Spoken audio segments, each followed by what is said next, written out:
The smell hit me first. Cinnamon rolls warming in the oven, mixed with pine from the tree we decorated together 3 weeks earlier. December light filtered through the kitchen window, pale and cold. I was pouring coffee into the ceramic mug Rachel had given me last year, the one that said, "World's Best Bonus Dad." My hand was steady.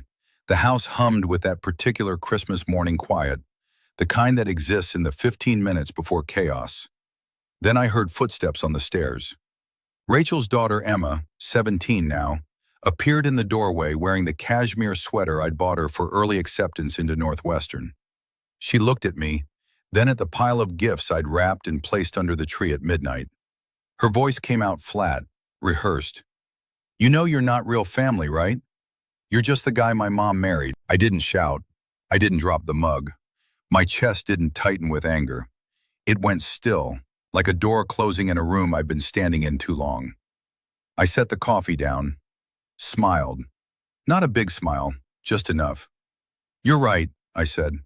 Then I walked upstairs, packed a single suitcase, and left the house I'd been paying the mortgage on for 9 years. They had no idea what they'd set in motion.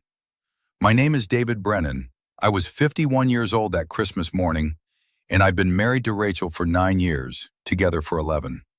I worked in supply chain management for a regional logistics firm, the kind of job where you solve problems nobody notices until something breaks.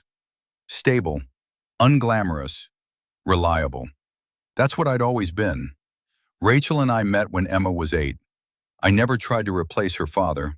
He was still in the picture, weekend visits, summer vacations. I just showed up. School plays, science fair projects, college tours. I paid for the SAT prep course when Rachel's budget was tight. I fixed Emma's car when she rear-ended someone sophomore year. I taught her how to parallel park. The marriage itself had been what people call solid. We had routines, Friday date nights that became Friday errands, vacation planning that always bent toward what Emma needed. My opinions about the house, the budget, the schedule, they were heard, then quietly overruled. I'd suggest we save more aggressively for retirement. Rachel would nod, then mention Emma needed a new laptop. I'd bring up moving closer to my aging mother. Rachel would remind me that Emma's school district was excellent. I let it go. I let a lot go. There were signs, small things. Rachel stopping mid-sentence when I entered rooms, her phone angled away. Emma rolling her eyes when I offered advice about anything. The family group chat that I realized 6 months ago had a second version I wasn't included in. Dinners where they spoke a language of inside jokes I didn't understand, even though I'd been there for most of the memories. I told myself it was normal. Blended families were complex. I was doing my part. I should have paid closer attention. The conversation that Christmas morning wasn't spontaneous. I understood that the moment Emma said it. Her posture was too prepared, shoulders back, chin up. She'd practiced this, maybe in the mirror, maybe with Rachel. I was still holding the coffee mug when Rachel appeared behind Emma in the doorway. She didn't look surprised. She looked caught. Her mouth open, but nothing came out for 3 full seconds. "David, she didn't mean—" "Yes, she did," I said. My voice was calm, too calm. It unnerved her. I could see it in how her hand gripped the doorframe. Emma stepped forward, emboldened. "I just think we should be honest about what this is. You married my mom. That doesn't make you my dad. And it doesn't mean you get to act like—" "Like what?" I asked. Still quiet, still measured. She faltered. "Like you belong to us." Rachel finally found her voice. "Emma, that's enough." But it wasn't sharp, it was appeasing. The tone you use when you agree with someone but wish they'd said it differently. I set the mug down on the kitchen counter, pulled my phone from my pocket, opened my banking app, showed Rachel the screen. "This is the college fund I've been contributing to for 7 years," I said. $62,000. I was planning to surprise Emma at graduation. Emma's face shifted, just slightly. A flicker of something that might have been regret or might have been calculation. "I'm going to transfer this into my personal savings account," I continued. "Then I'm going to pack some things. Then I'm going to a hotel. Rachel's voice cracked. David, you can't just, it's Christmas. I know what day it is. That was the moment something inside me went quiet. I drove to a Hampton Inn 7 miles away, requested a room on the top floor, far from the elevator. The clerk wished me Merry Christmas. I thanked her and took the key card. The room smelled like industrial lemon cleaner and recycled air. I sat on the bed and stared at the blank television screen for 20 minutes. Then I opened my laptop. I started with the mortgage, pulled up the statements. My name was the only one on the loan, though Rachel's name was on the title as my spouse. I'd refinanced 3 years ago to get a better rate, used money from my retirement account to cover closing costs. Rachel had signed the paperwork without reading it. Next, the bank accounts. We had joint checking and savings, but I also maintained a personal account Rachel rarely asked about. I reviewed the deposits, withdrawals, transfers, calculated what I'd contributed versus what had been spent. The numbers were precise, clinical. I screenshotted everything. Then I opened my text messages, scrolled back 6 months, found the conversation where Rachel had asked me to co-sign on Emma's first credit card. Found the one where she'd mentioned Emma's spring break trip to Cancun with friends, price tag $4,200, and how we should help. Found the one where I'd agreed without hesitation. I didn't feel angry, I felt focused. My phone buzzed. Rachel. I didn't answer. She called again. Then again. I turned the phone face down and called my attorney instead.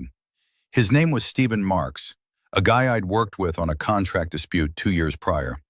Sharp. No nonsense. He answered on the third ring. Stephen, it's David Brennan. I need a consultation.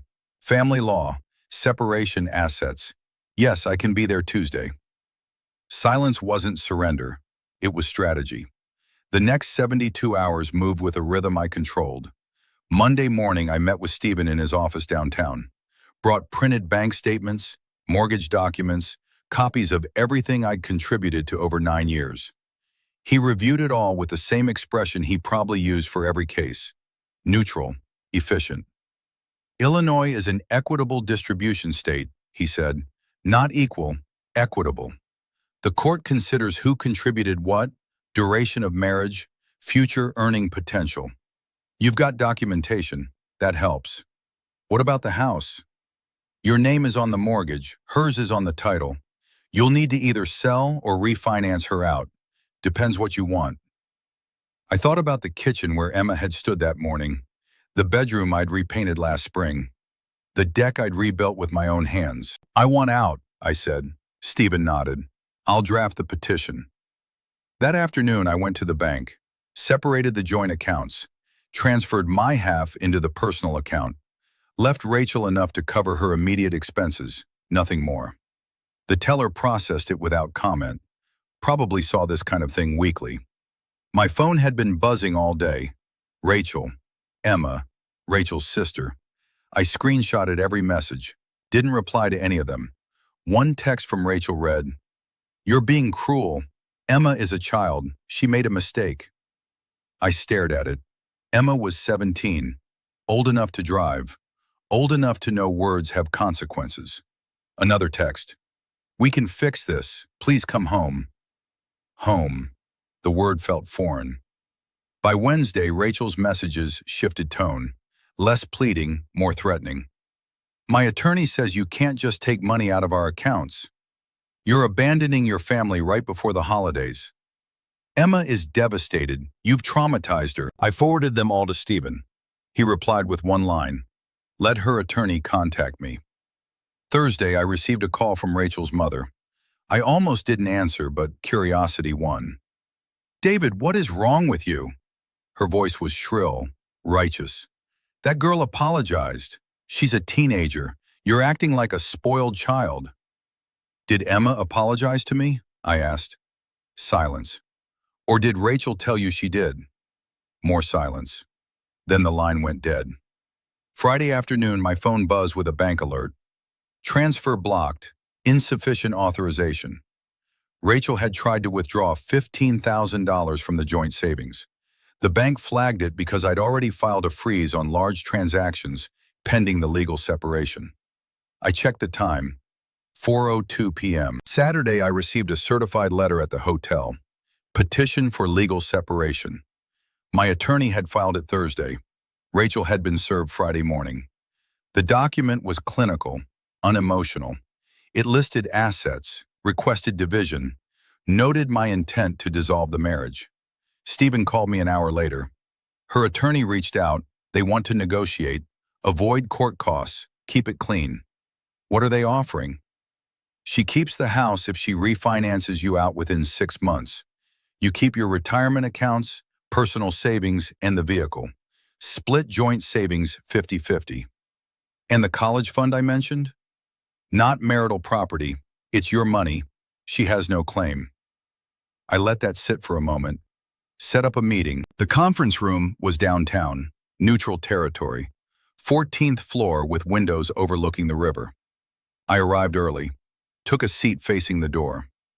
Rachel walked in 10 minutes later with her attorney, a woman in her 50s with severe glasses and a leather portfolio. Rachel looked tired, thinner. She sat across from me and tried to make eye contact. I kept my gaze on the table. Her attorney spoke first. Mr. Brennan, my client wants to resolve this amicably. The marriage has broken down, we understand that, but there are assets to consider, and more importantly, the emotional well-being of a young woman who's been part of your life for nearly a decade. Emma is 17, I said, not 12, and I've spent the last 9 years contributing to her well-being financially, emotionally, and practically. That ended when she made it clear I wasn't family. Rachel's voice was soft, almost breaking. David, she didn't mean it. She was upset about her dad canceling Christmas plans again. She took it out on you. It was wrong, but you didn't correct her, I said. You stood there. And when I said I was leaving, you told me I couldn't. Not because you loved me, because it was Christmas. Her attorney cleared her throat. Let's focus on the assets. Stephen slid a folder across the table. My client is willing to accept the following terms. Mrs. Brennan refinances the house within 6 months and assumes full ownership. Mr. Brennan retains his retirement accounts, personal savings, and the vehicle. Joint savings are split equally. The college fund he established for Emma remains his personal property. Rachel's attorney opened the folder, skimmed the first page. The college fund is not marital property, Stephen said. It was established in Mr. Brennan's name before the marriage and funded exclusively by him. Mrs. Brennan has no legal claim. Rachel looked up at me then, really looked. Her eyes were red, wet. You're really going to take that from her? I leaned forward, not aggressive, just present. I didn't take anything from Emma, I said. I offered her everything. She told me I wasn't real family. I believed her. The room went quiet. Her attorney shifted papers. My client is willing to agree to most terms, but requests Mr. Brennan reconsider the college fund. As a gesture of goodwill toward... No, I said. Rachel's composure cracked. David, please, she's going to Northwestern. The tuition alone is... Emma has a father, I said. She made that very clear. He can contribute. Something in Rachel's face changed then. The pleading stopped. The softness hardened. You're punishing a child because your feelings got hurt. I stood, picked up my coat, looked at her directly for the first time since entering the room. I didn't break anything, Rachel. I stopped pretending. Then I walked out. The divorce finalized in April. Rachel refinanced the house with help from her parents. I signed the papers in Stephen's office, alone, on a Tuesday afternoon. The sky outside was gray, threatening rain. I walked to my car, sat in the driver's seat, and exhaled. That evening, I changed the locks on the small condo I'd rented in February. 2 bedrooms, 10th floor, overlooks a park. It's quiet. I bought new furniture, cooked my first meal in the kitchen, pasta, nothing fancy, ate it at the table by the window. My phone was lighter now. No family group chat, no unexpected requests, no screenshots saved for evidence. Just my contacts, my calendar, my life. I didn't feel triumphant. I felt unburdened. Emma reached out once, 3 weeks after the divorce finalized. A text message. "I'm sorry for what I said. I didn't understand what it would mean." I stared at it for a long time. Thought about replying. Thought about forgiveness. About bridge building. Then I remembered standing in that kitchen, holding a coffee mug, hearing those words. Remembered Rachel's face when she realized I wasn't going to fight. Remembered every time I'd swallowed my voice to keep the peace. I deleted the message. Silence isn't surrender. Sometimes it's the only door that leads to peace. If you'd been in my position that Christmas morning, would you have stayed and fought to repair what was broken? Or would you have walked away and started over? Tell me in the comments where you're listening from. Your presence means more than you know. If stories like this matter to you, subscribe. Let's keep walking this road together.